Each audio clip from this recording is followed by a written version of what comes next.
ஓம் ஸ்ரீ ராஜயோக குருவே உங்கள் நாமம் பாட பாட இன்பம் பொங்கி வருமே. இந்த குண்டலினி சக்தி என்று சொல்லும்போது இந்த சக்தியை பற்றி நாம் உண்மையில் அதோடைய ஆற்றலை எண்ணி பார்த்தோம் என்றால் அதுக்கு எல்லையே கிடையாது.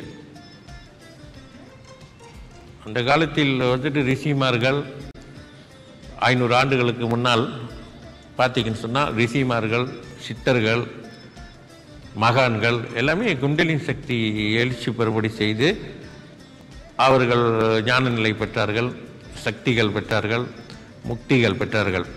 ஆனால் அவர்கள் அந்த சக்தியை, அதே சக்தியை தான் அவர்கள் பயன்படுத்தினார்கள். அவர்களுக்குள் இருக்கக்கூடிய அந்த குண்டலினி சக்தியை எழுச்சி பெறும்படி செய்துதான் பயன்படுத்தினார்கள். ஆனால் அவர்களுக்கும் இப்ப நாம் சொல்லப்படுகின்ற பேசப்படுகின்ற குண்டலினி சக்திக்கும்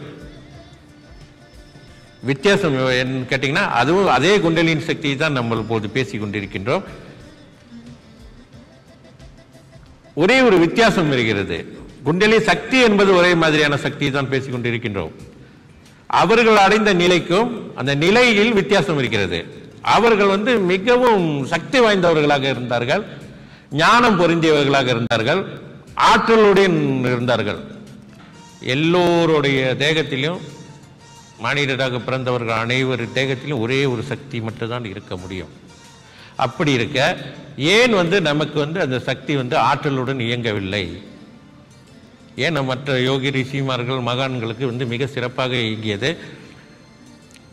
நமக்கு அந்த சக்தி அதே குண்டலினி சக்தி எழுச்சி பெறும்படி செய்யும் பொழுது ஏதோ சில உணர்வுகளை ஏற்படுத்துகிறது ஒழிய நமக்கு உடனடியாக ஞானம் பெறுவதற்கோ அல்ல சக்திகளை உணர்வதற்கோ வாய்ப்பே இல்லாமல் போனதற்கான காரணம் என்ன?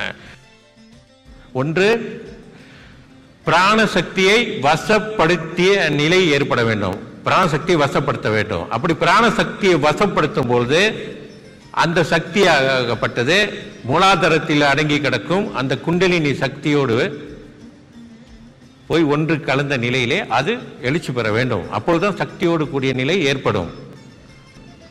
ஞான நிலைகளை பற்றி அறிந்து கொள்ள முடியும். இதை விட முக்கியமான ஒரு விஷயம் இருக்கிறது. ஒரு குரு இடத்தில் எந்த மாதிரியான அனுபவங்களும் ஆற்றல்களும் சித்திகளும் சக்திகளும் ஞானம் இருக்கிறதோ அதற்கு ஏற்றாற்போல் தான் அந்த குண்டலினி சக்தி இயங்கும்.